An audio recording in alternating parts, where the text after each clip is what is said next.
So a parent's worst nightmare comes true in this highly acclaimed 1996 Ron Howard directed thriller, which was granted a very special release exclusive to Laserdisc. So let's check out the extended cut of Ransom.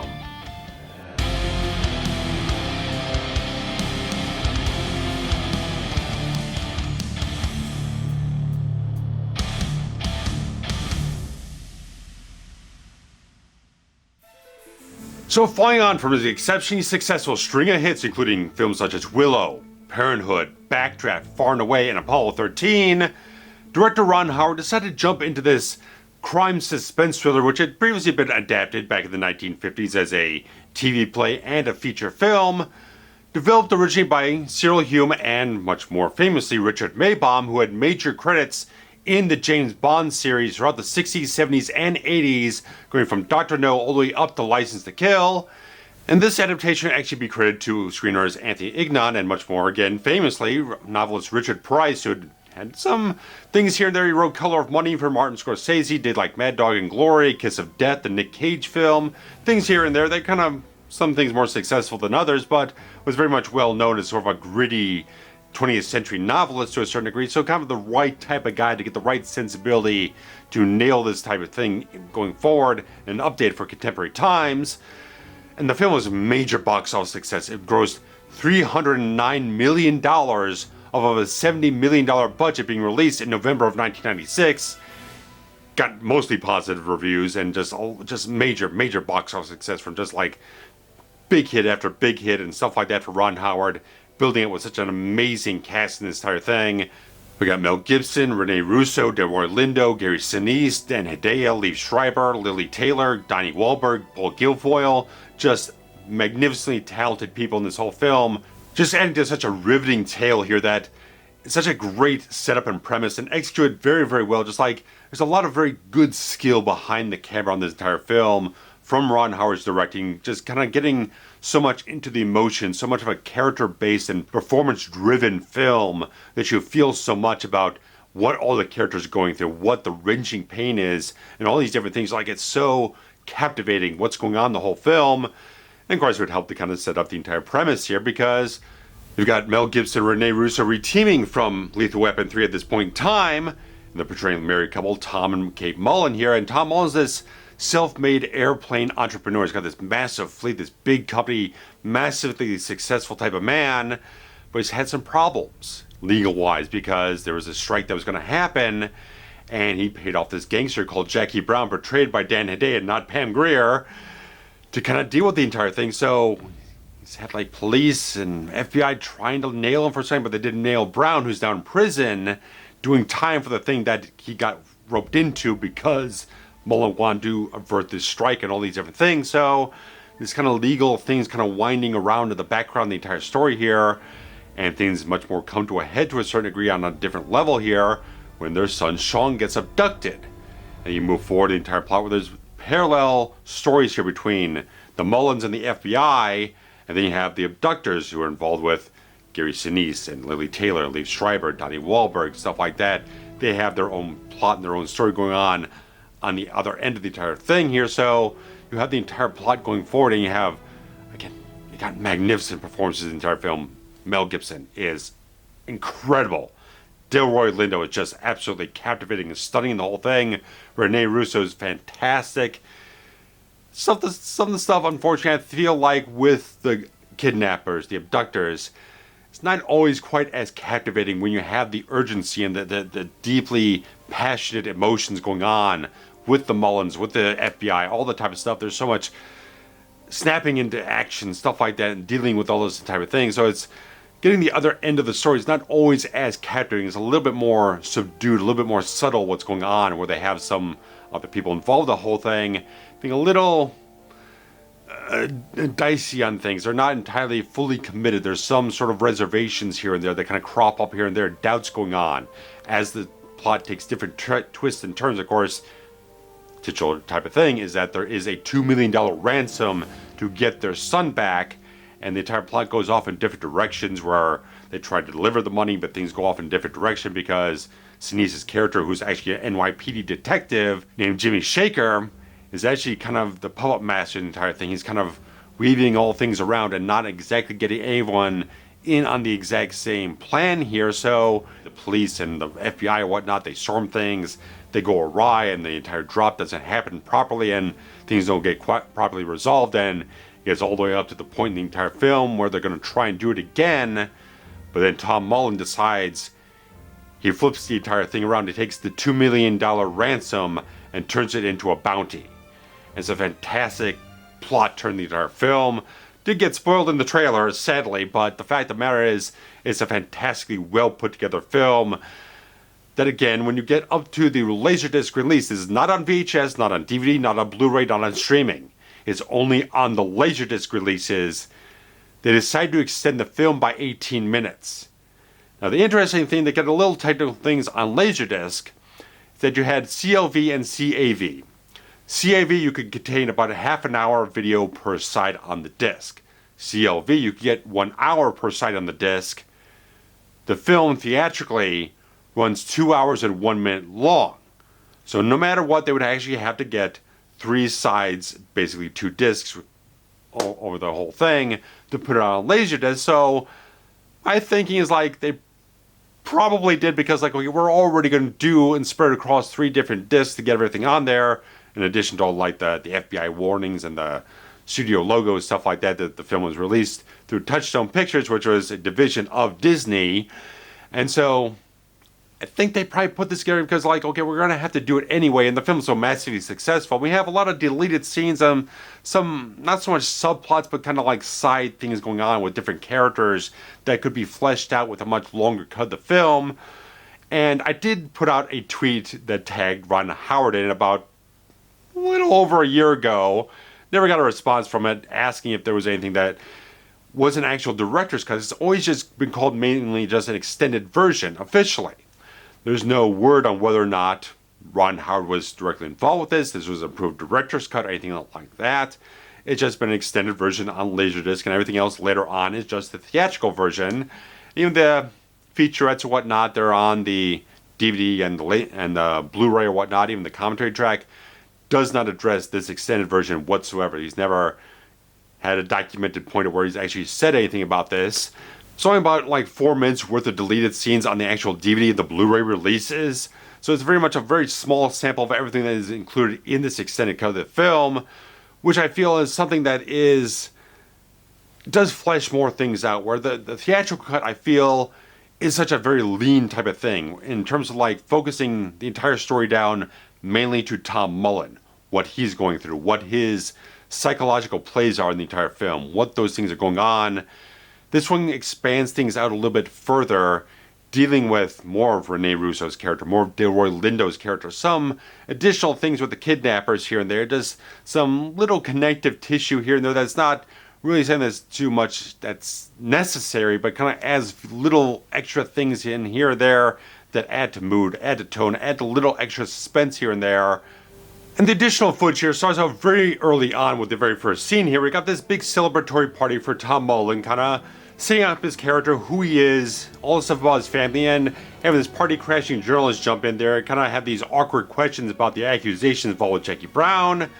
Additional footage has a little extra setup scene with Sean there with his science project, talking with like a business associate of Tom's. And you got a little extra thing with Kate trying to push the journalist out of the entire penthouse here, talking little things here and there, but not very substantive stuff until after the abduction actually happens. So the first additional scene after that is the fact that Tom's actually reviewing the video footage from the camera that was attached to Sean's air balloon science project, trying to get some idea about what might have happened to him. But things get a lot more traction after the FBI gets involved. You've got Agent Lonnie Hawkins there, portrayed by Delroy Lindo, trying to just coach you through the entire situation, what to do, what to ask, right questions to find out what's happened to their son, all these different things, just to try and get him back as safe as possible and get as much control in the situation as they can. But the first major scene there is the fact that he puts both the Mullins through a polygraph test, because it's just showing a lot more of the FBI's procedures, what he has to go through to eliminate all suspects. Has to be absolutely certain that they weren't involved in the entire situation here, and so I really like the entire scene. Just has a little extra complexity to it. Just shows a lot more about the FBI's process as the film goes along, what they have to do and what they have to try and figure out through the investigation that they're going through. But the interesting thing is that they're doing the questions with Tom and stuff like that, and they're asking him a question about, do you know where your son is? And he can't answer the question truthfully because he ends up having this entire segue into a scene talking with Hawkins on the balcony, talking about the entire thing with Jackie Brown and thinks that Brown might have been responsible for this entire abduction scenario. So I like this entire thing where it sets up the polygraph thing and kind of gives much more motivation going into why Tom Mullen divulges that information to Hawkins and why it keeps going on a little bit further the entire film, where Hawkins gets more clued in about the intricacies about the entire relationship between Mullen and Brown there, that he's basically telling him that, yeah, this actually happened, even though no one could actually pin it on him in this situation. He's got to divulge that information, so the polygraph sequence kind of sets it up better and pays it off better on as you go in the entire scene where they go to the prison in the interrogation room and Mullen's talking with Brown, trying to accuse him, but pretty much find out that Brown was not involved in this thing whatsoever. But it still threads things through about the character of Tom Mullen, and him and Hawkins kind of talking about it in the car ride back. Just getting a little more substance on that angle of the entire story here just informs a lot more things, because as the film goes along, it comes to a certain point, it's like, why are you willing to pay off this gangster to save your company, but you're not willing to pay them ransom to save your son? As you get the entire point in the entire film where he turns the ransom into a bounty, stuff like that. So it becomes a much more crucial character-based plot point later on. So I think it just adds more to flesh out that angle of the story here to get further deeper into that whole thing.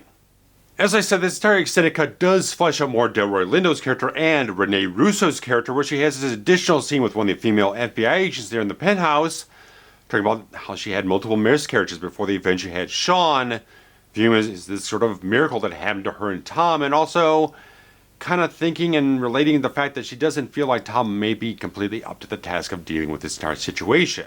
On top of all the things that happen with the press, stuff going on with Brown, all these other things that happened in life recently, added a lot of stress on top of that. You kind of see that earlier on after the entire journalist got ejected from the penthouse. He's kind of popping like Tylenol, stuff like that. So he's very, very stressed character. So this stuff is just amplifying that on top of everything else. So additional scene adds a little extra depth to the entire proceedings here, but also kind of like as an extra layer of sort of like psychological, emotional peril going forward. Is like just foreshadowing things just a little bit. How far is this going to go? How much stress can this go for on top of Tom's already stressed mindset before he does break?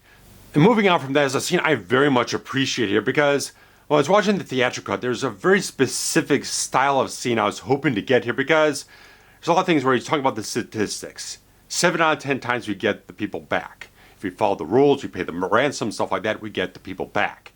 And there's this little thing that he gets into that gets cut off when they have the phone ring and they got to snap into action, answer the call, stuff like that, saying that there's this X factor that happens every so often that throws things off.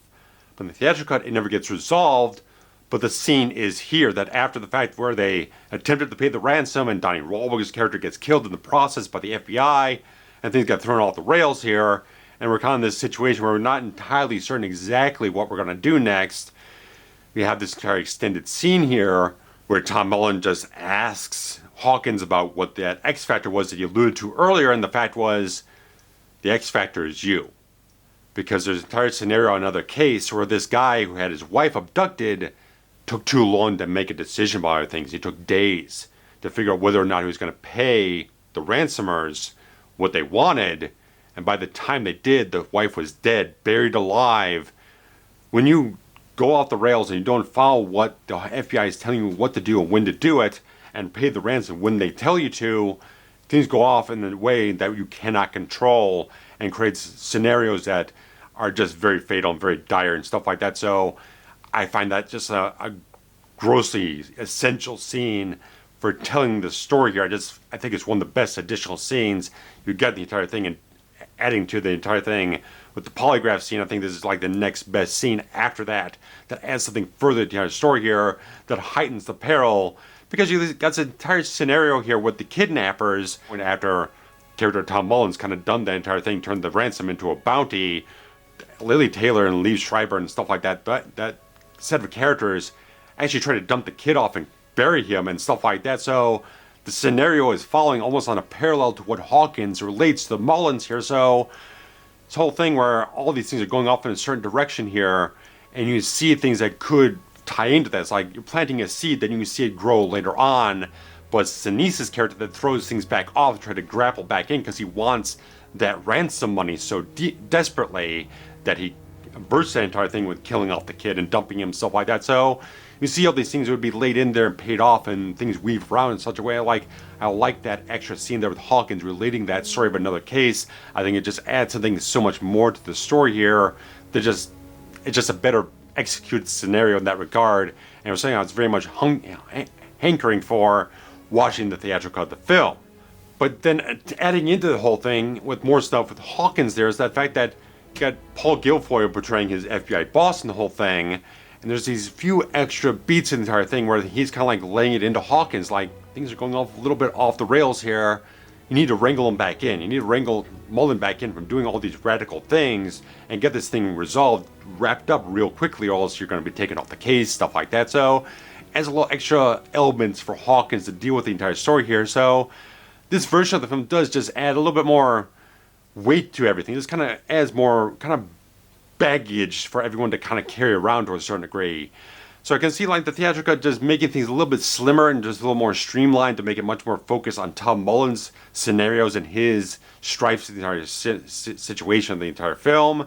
But I like the fact that you get all these extra, like, not really subplots so much, but actual additional things that kind of bring more out of the characters and see what they're dealing with on their ends of the entire story here. So things are a little bit on the side here, kind of wrapping around the entire plot here. So I like the fact you get these extra character moments that add something more into the entire story here. So really good things on that regard. And there's some added little things from the kidnappers, kind of not too many things or too much of great substance here, but just little added things that kind of gives a little more wariness to character from Shaker or whatnot, kind of looking into these characters that he's involved with and kind of like being a little suspicious of them here and there.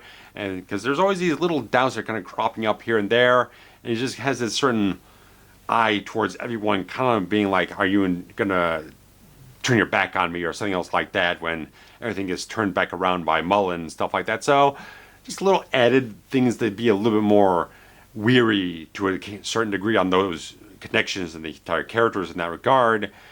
So re-establishing our timeline here, you got the entire thing where they attempt to do the first ransom job, but then Donnie Wahlberg's character gets killed and things getting put into upheaval. Then you get the entire scene with Hawkins talking about the X factor of the previous case. And that flows directly into a really nice scene that's kind of like just kind of an artistic style of a scene there, where you got the Mullins going into Sean's bedroom and having this sort of comforting moment. They actually lay down in Sean's bed, and just have this entire sequence where it flows from the Mullins laying down in bed, transitioning over to Lily Taylor and Gary Sinise also laying down in bed in their own place, and having this sort of like thing that kind of wraps around to the other way there, where Sinise's character Shaker, he's kind of trying to comfort Lily Taylor's character, trying to reassure that things are going to go off in the right way. So it's a really nicely put together sequence of that. Maybe just reiterate stuff that we already know in the entire scenario here, but I like the fact that just how it plays out. It's a really nice mirrored sensibility between the two sets of characters here on both ends of the entire story here. So it's like artistically, it's a really nice piece of work here. It's beautifully put together, beautifully constructed in that regard.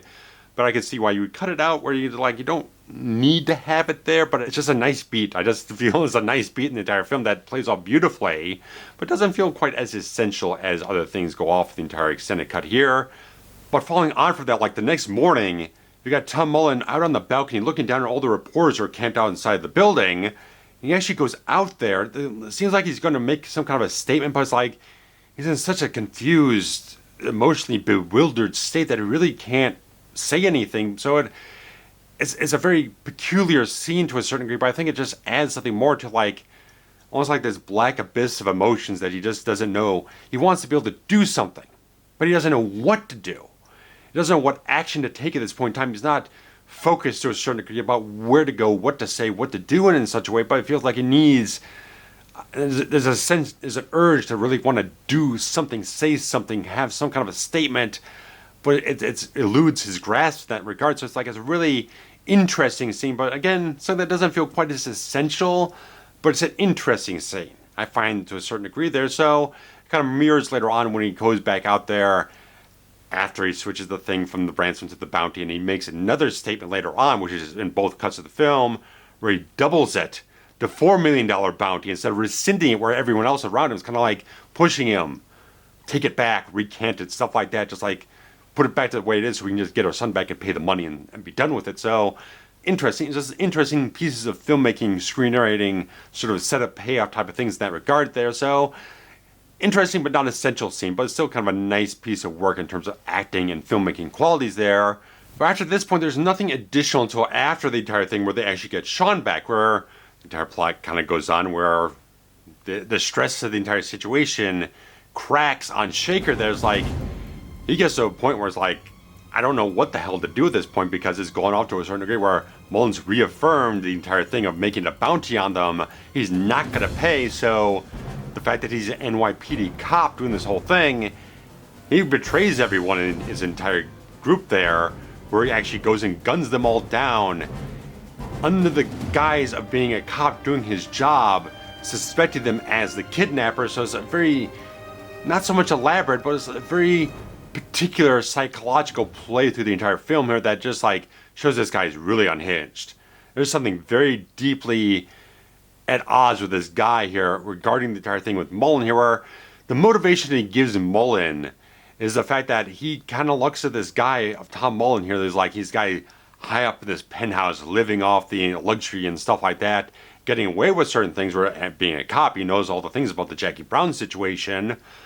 So it's this entire thing where he kind of has this motivation that he's kind of like not so much jealous of the guy, but he's like thinks he gets away with things just too easily because he's got all the luxury in the world. So it's kind of an interesting thing where I don't feel like the way he portrays the character is fantastic, but it doesn't feel like the motivation given in dialogue kind of reflects as much why he's going to the lengths that he is just for his money or whatnot. So it's something that still feels like it's not entirely connected as deeply as possible with what he tells Mullen versus what he's actually doing, the lengths that he's going through, and the psychological, emotional stress he's putting himself under to maintain this entire ruse or whatnot.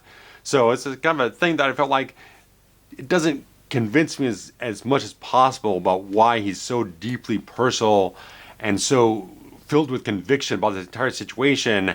Is he just greedy for the money? Or is it something much more deeply personal, the fact that this Mullen guy's got away with certain things that he knows he's probably guilty of? It's never quite as strongly cemented, but the fact is Sinise plays a freaking character fantastically and so riveting to such a degree on that regard. So when you get to the other end of that scenario and he's actually gets shot by Lily Taylor and he's in the hospital and he's having this kind of jovial type of stuff going on with him and the other cops and Lonnie Hawk and stuff like that. So there's a little additional stuff in there talking about, oh, how you're going to spend all this reward money and stuff like that. And there's little things here and there, just kind of shading things to a certain degree, knowing what you know about the character here and there in that regard. So nothing too deeply substantive, but just a few additional things there. And they apparently altered a few edits at the entire scene to kind of work in slightly different fashion there. So interesting things in that regard. And the only additional scene beyond that is the fact that when the Mullens get Sean home and Kate's sitting in the room with Sean kind of watching TV, stuff like that, and there's this, the dialogue is just not something too special there, but the fact is they're just talking about what do you want to get to eat, stuff like that. But it's clearly a family trying to reconstruct their lives, trying to recover from the entire situation here. So the emotional undertones of the entire scene are very potent, even though the dialogue isn't anything special, but it's actually leading into all these different things about putting the family back together and stuff like that. So it's a emotional recovery moment in the entire film here that adds a little extra something on top of things to really kind of reconnect everyone in the family in that regard there. But that's the last additional scene in the entire film. So everything goes off, the entire thing where Shaker comes in, tries to get his reward money a little bit ahead of time, and things go off in such a way where Sean hears his voice. And though he didn't see their faces, he knows the voice and all the things where he starts peeing himself, and Tom sees out the corner of his eye, getting all this eye contact stuff. Just fantastic filmmaking qualities in that regard, connecting the dots without actually to have anyone speak anything. It all hits off in such a way where Shaker gets on the fact that Mullen knows that he knows he's the kidnapper, stuff like that, the mastermind behind everything, just between the subtleties of the entire situation there. So everything goes off in such a great way towards the climax of the entire film here, where it just goes out in a shootout and all these different things and standoff between Mullen and Shaker and the FBI and the NYPD. Fantastic type of stuff. Just like great editing to the entire film, pays off all the emotional ends that you need to, ramps up the dramas to its absolute peaks. Just like, it's a fantastic piece of work, the entire film here. Either cut you watch, it's a fantastic film. Absolutely, just like, it's a riveting piece of thriller cinema. Ron Howard did a fantastic job. He was on such a phenomenal role. I mean, after Apollo 13 getting him Oscar nominations, just everything go off in this whole thing, just like the fantastic string of films he put together in this entire range of his career here, just nailing it so extremely well, this entire thing, adapting to this genre with just absolute expertise. The film is fantastic. Both cuts are fantastic. It's similar to like the Terminator 2 thing. Theatrical cut and the special edition are both fantastic versions of the same film. Just, what do you want more from it? Do you want certain extra things from it to fill out the story or fill out other character moments, add in more substance to certain things? Or do you just want the most lean version of the film possible? So it's similar in that regard. It's like one doesn't make one of a version better or more inferior to the other. One just gives you more of what you already had and builds on top of it to make it even more of a great film as it was. So it's like, it's a great type of thing that I don't know if anything's ever going to happen more with this extended version. Because Disney's kind of here or there about what exactly they do with their back catalog. They don't tend to license out too many things. I know like some like Hollywood Pictures films like Deep Rising and The Puppet Masters and a few other things got licensed out to like Mill Creek and then Keen Lorber, but they never allowed them to do any remasters or anything like that. So kind of interesting exactly where a lot of these things are going to land. If we're ever going to get like a 4K edition, they're going to give us both cuts, or they're going to remaster it just for Disney Plus or something else like that, or Hulu, whatever they're going to put things on. It's unknown. It's completely unknown what they're going to do with all these back catalog films. They're going to actually delve into things, because on similar notes, stuff they also put out at this time, they actually put out extended versions of like Enemy of the State and Crimson Tide on DVD. But those haven't been recycled back into Blu-ray or anything like that. So it's kind of an interesting thing that they teased around with this stuff. They even did one for Con Air. I have the DVD for that. So it's like they teased this stuff all over the place, where they put this one out in Laserdisc, but they put out the theatrical cut in all subsequent formats. Once for Crimson Tide and Enemy of the State, Con Air, they put them out on DVD, but didn't transfer them over to HD format. So kind of an interesting thing, like they danced around with this entire extended cut situation, but they didn't put as much sort of like, I don't know, much lineage in the entire thing as you go on through different formats to keep it alive and keep it as an option for people to watch it in newer, more available formats. So if you have a Laserdisc player, if you have that capability, I definitely recommend you grabbing this version, because there's the only version, the only ones they put out was the actual extended cut on Laserdisc, so every version is this version. And even in Japan, they gave you a DTS version of it, so you get a much more higher range, bombastic soundtrack, I'm sure, as opposed to the AC3 Dolby Digital Surround version that you got on this thing. So I just think there's interesting, much more fuller aspects to the extended cut. It's like, if you have like this much more fuller meal, you've got a lot more things in the meal, you stuffed yourself full, so it's one of those things like it makes you feel a little bit fuller by the third act entire film. So it's like, it feels like it's a little, not so much weighed down to a certain degree, but it feels like there's a lot more here to ingest to a certain degree that might make the theatrical cut feel a little bit more enticing as a much more leaner type of film. But either version of it, I think, is a really solid piece of work here. So again, I can see why you trim out some of the stuff to make it much more a focused film, much more streamlined to a certain degree, but there's such really great added scenes here that I think add something more to the film to such a great degree here. So I just like to hear what you guys feel about Ransom. Whether you just seen the theatrical cut, just let me know about that, what you're intrigued about by this extended cut, or if you have the Laserdisc version, let me know what you feel about it in terms of comparisons back and forth, which one you feel is the better version of the film, or if you have a preference at all.